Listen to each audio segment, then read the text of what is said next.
So what is up, guys? It looks like they revealed Aquaforce today, which means they're saving Perdition and Link Joker for tomorrow's stream. Those are the big overs. So let's see what they did to Tetra and pray that he actually got a decent buff. So what he does is when it attacks the Vanguard, if Legion is the 4th attack or more, CB1, draw 1 for that battle, and then gain 5,000 power and a crit. So, not too bad, actually, because he got a buff to the extent now we get a draw card when we do this effect, which, thank God, we need some type of draw power when it comes to using this unit in particular. And thank God it gains the crit, and the 5k means he always hits over the magic number, no matter what the trigger is, so you automatically swing face.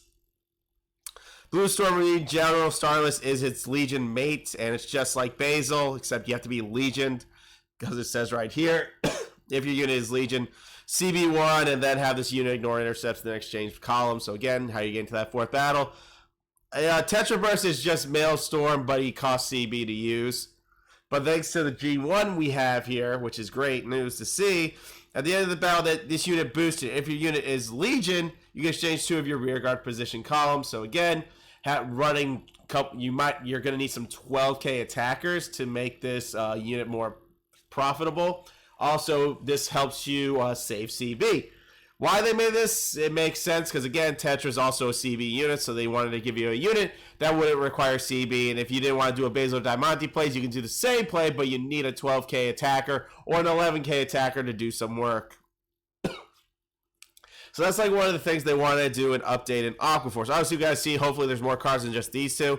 But you would definitely run Tempest Border. You definitely run Starless, and yes, you would definitely run 4 of each of these because they're all good in their own way. It just depends on what else they reveal. But I'm more upset by the fact that none of these units have resist. And that's an issue because Bermuda Triangle's G2 got a resist.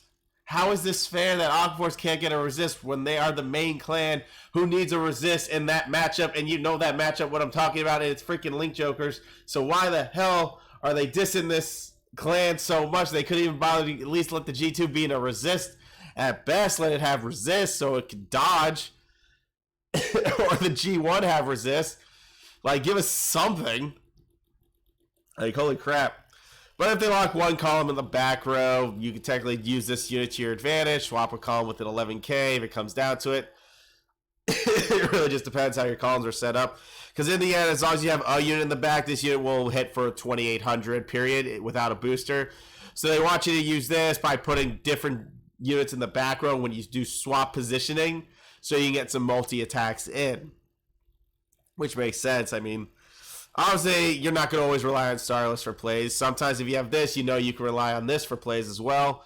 It just really depends on where you go. You don't have to use it. Actually, if your unit is Legion, exchange 2 of your rear guards. I don't think this is optional. Ugh. I don't think this is an optional unit. I think you actually have to do it. It says if your unit is Legion, exchange 2 of your rear guards. I don't know if that's optional. I would have to read Wheel Assault really quick. Let's log into the game real quick. But yeah, that unit in particular is really good for its worth in Legion right now because A, Tetra Burst still costs a CB, but at least if you CB1, you not only gain a crit, but you also draw a card, which is technically a good plus.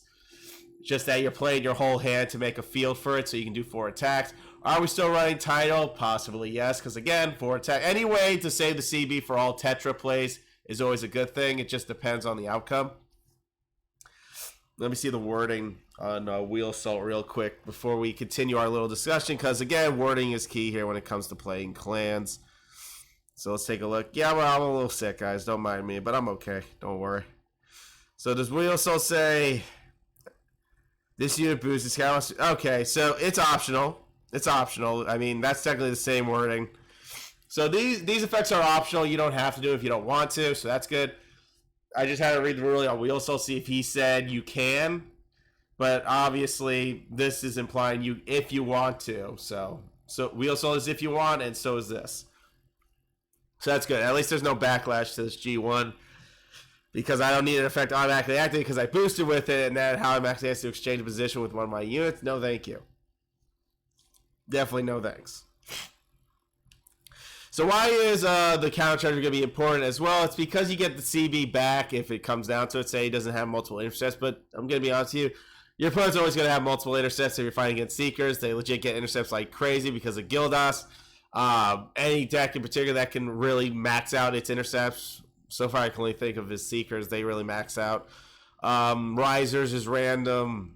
Yeah, Regalias is random. So the most this deck will have a problem against is pretty much Seekers and I guess some Bermuda Triangle, since Bermuda Triangle now has heavy search power for anything you want.